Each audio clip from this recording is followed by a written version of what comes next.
Words that stir the hearts of sports fans everywhere. Win, and the next series awaits. Lose, and the season is over.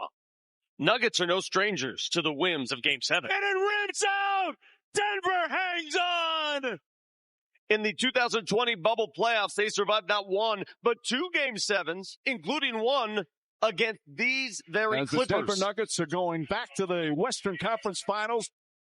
Last year, they were stunned in a Game 7 home loss to the Timberwolves. There's the horn. The Denver Nuggets are excused from the Western Conference playoffs.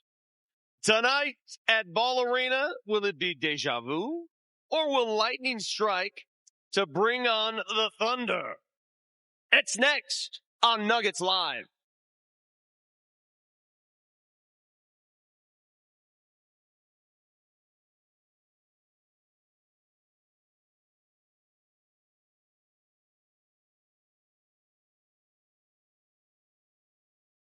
An historic day in the Mile High City. Not one, but 2 Game 7s for Denver fans.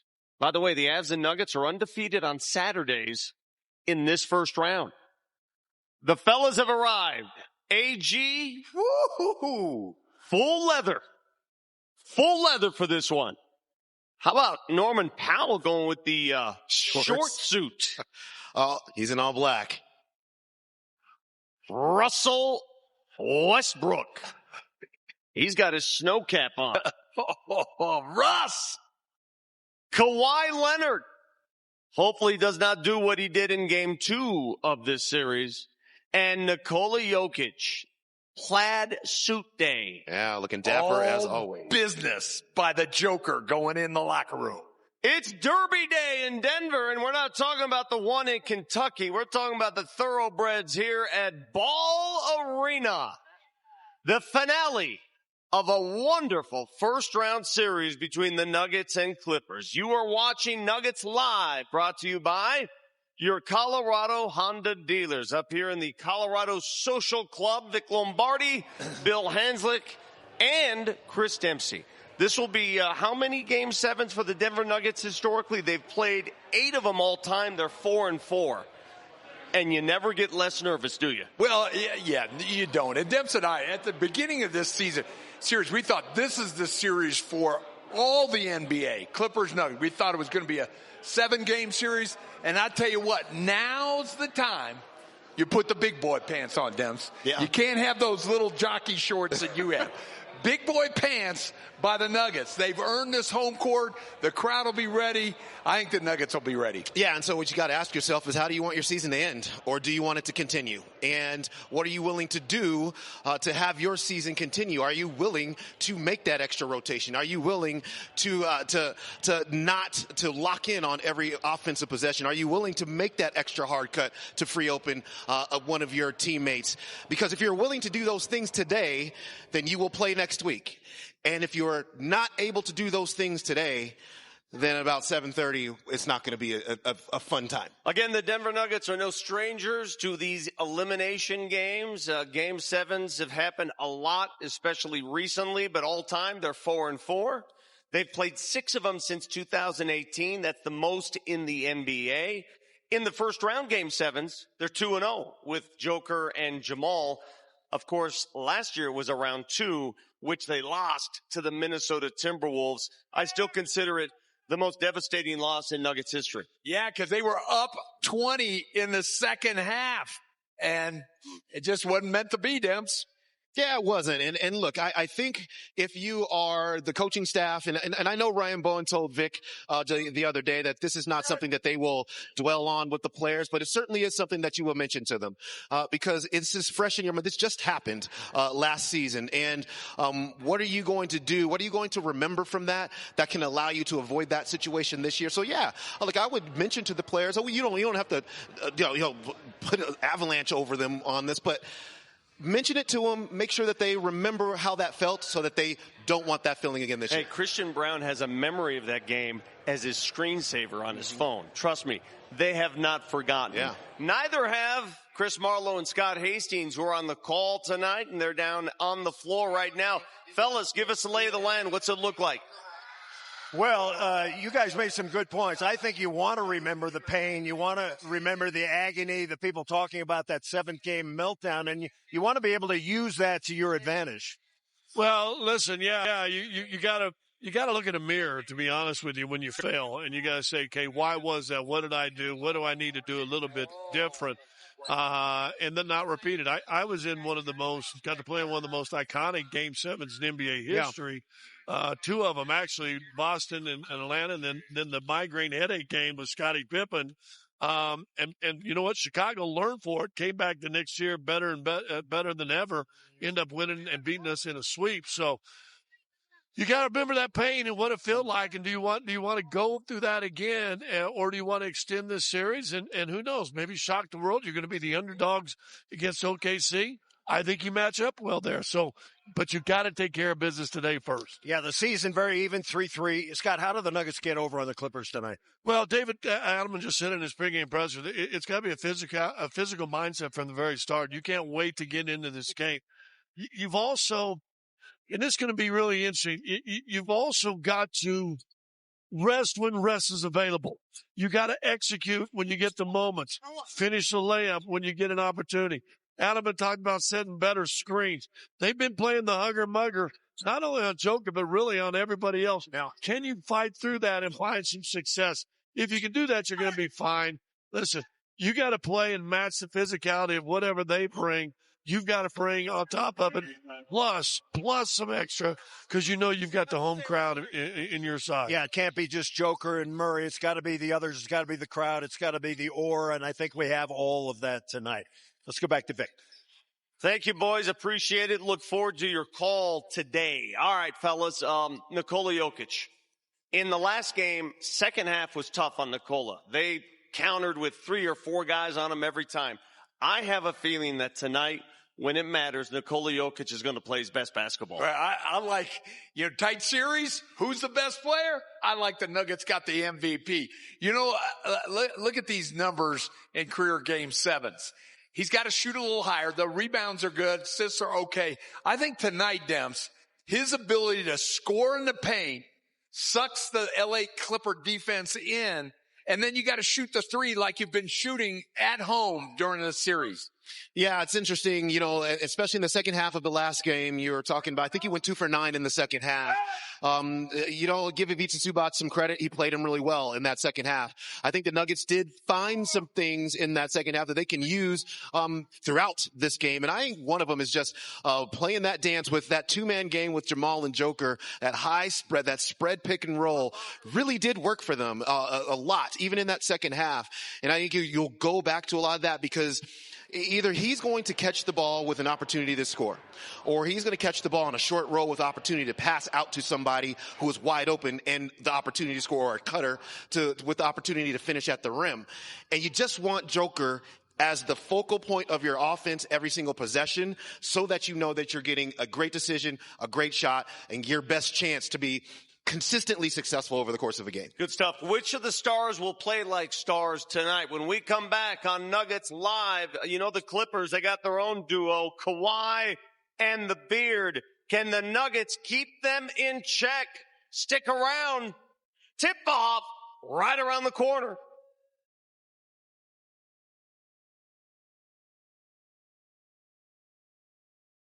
All right, so how will they do it against the dynamic duo of the LA Clippers? And we'll start with Kawhi Leonard. Remember, it was game 2 where Kawhi went crazy. Mm-hmm. And in the last game, James Harden carried them. Here's what they're averaging, or here's what they scored in that game 6, 28 and 27. You hope one of them has an off night. Yeah, you're going to have to force an off night from these 2 guys. Look, Kawhi Leonard, I thought last game, there's just been 2 games in this series where he's been very aggressive. You just mentioned the 39 points that he scored in game 2 of this series. And then just in game 6. And what he just basically does is gets right straight to his spots. When he doesn't ease into the game, he's just a lot harder to handle. In a lot of these games, he has eased himself in. But you cannot let him get to mid-range. You cannot let him get to elbows and the block and get you on his back for those turnaround jump shots, that are really kind of the hallmark shot of his repertoire. It's easier said than done with Kawhi, but you got to stay physical and you got to bump him off those spots. By the way, Kawhi has a secret, and I'm not sure many Clippers fans are aware of this secret. Back in his old San Diego State media guide when he was a freshman, they listed his favorite sports team. Look what he's got circled there, his favorite sports team. It's the Nuggets. Man, that's a long – I mean, he's played a long – what year was that? That was a long time ago. Freshman year at San Diego State. Oh, he can just he can just help the Nuggets win. Score a few for the Nuggets. Yeah, it's a win for him. All right, how about James Harden? Guys, he played 47 minutes in the last game. That's a lot for him. Yeah, I'm a big believer. Both of these guys, you got to get up on them and pressure Murray, particularly James Harden. Meet him at half court. Make him, tire him out a little bit. Get up on him so he's not dictating. If you wait till the 3-point line or maybe under to get up on him, he's going to use his dribbling ability and just attack you. Well, James Harden had his way in game 6. What did you notice? What was the difference, Chris Dempsey? Yeah, I just thought he was really aggressive. Sometimes James Harden gets into this, he kind of rocks you to sleep with that between the legs dribble, this one here, to get to that step back. And he does that more often than anything else. But this is what he was doing a whole lot of in that game, which was getting to driving lanes, kind of getting you off balance just enough so that now he's got a lane to the rim. And that James Harden is hard to handle. The Nuggets did try to pick him up. To Hans' point, the Nuggets did try to pick him up a little bit earlier. He just was in one of those zones. Now, I'll say this. James Harden in Game 7s, it's a complicated story. He only averages 21.3 points per game on 36% shooting in Game 7s. The last time he was in one, he was with the 76ers. He scored 9 points against the Miami Heat in that game. So you can get him off his game early and put him in a bad space. Game 7s have not been great for him. And again, eliminate straight line drives. Too many. Straight line being straight from up top under the hoop with the left hand. If anyway, I'm going to make him go right. And as much as you don't want to give up 3-point shots, I'm in favor of when he's really attacking in that lane, jump him. Sure. Try to make him make a quick pass. He is prone to turnovers and maybe get some deflections and you can run the other way. Well, let's hear from the Denver Nugget who's assigned to guarding James Harden tonight. Yeah, he got downhill early. I sent him to the free throw line once. That helps him get his rhythm. He had a step back on me once too, and those 2 plays are really big for him. He gets in rhythm, and he's really tough when he's doing both. If we can keep him doing one thing, that's what we want. It's hard when he's doing both, and he's got that rhythm, and he's dancing, he's stepping back and doing those things. And like I said, that starts with physicality, and that's all me. And we'll be ready for Game 7 as far as physicality goes. There he is, Nick Batum, warming up for the Clips tonight. We'll see if he gets the starting nod. If so, he may have to deal with that guy. It's time to see what's at stake. The Western Conference playoffs rounding into form. We'll have a complete bracket of the first round after this weekend, of course. Oklahoma City awaits. OKC's got to feel like they haven't played in months. Yeah, it's been a long time. That is one good team, but the Nuggets would relish an opportunity to go against them. All right, so what is it going to take to win a Game 7 for the Denver Nuggets or for the LA Clippers? Let's hear from the coaches themselves. Tonight's coaches' comments brought to you by Advent Health. The teams that have had the most juice and physicality have won, all the games, in my opinion. So this will be no different. I know it's the deciding game because we can't play best of 9, so I get it. But I think it's going to be the same kind of thing. It's going to be its own story. Obviously, there's pressure added to it. But the feeling I got from our guys is they understand what this is, and they're taking it in a professional way because that's the way you have to be. It's emotional, but if you're going to win the game, you got to be professional. We know that. So I'm excited for the challenge. Take some really good players. I think, like say in Game 7, the stars got to be stars. And so,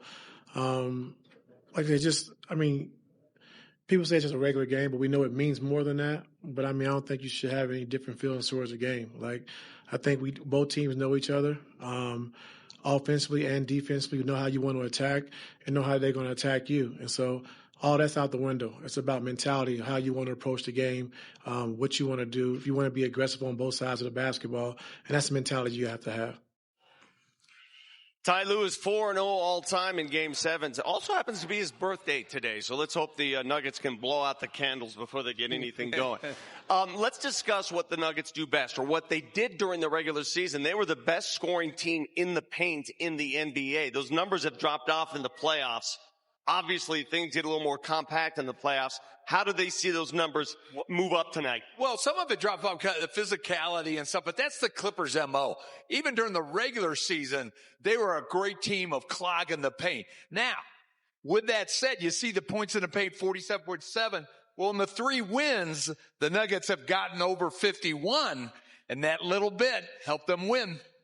Yeah, and I would just say that's because they were able to get out and transition a little bit more as well. I mean, a big chunk of the Nuggets' points in the paint comes in transition, getting stops, getting turnovers, and finishing right around the rim. And they just have not been able to do that on a regular basis in this series. I think maybe more in the last couple of games.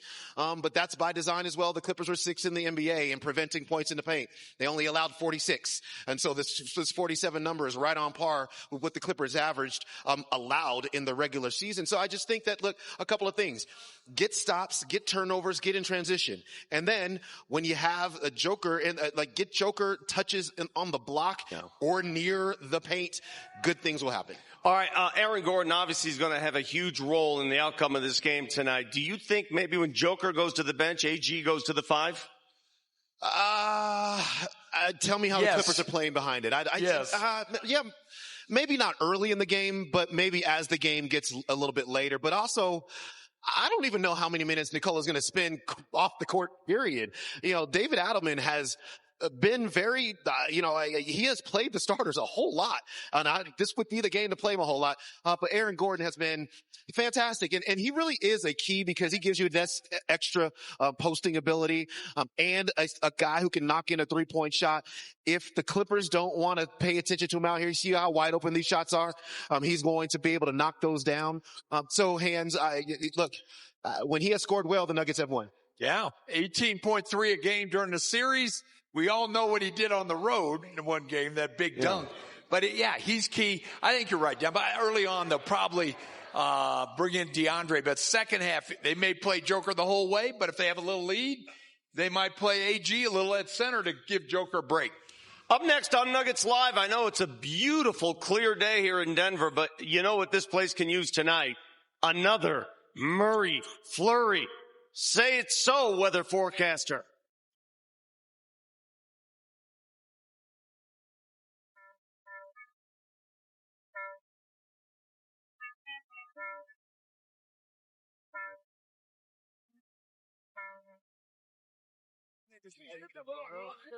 Hello.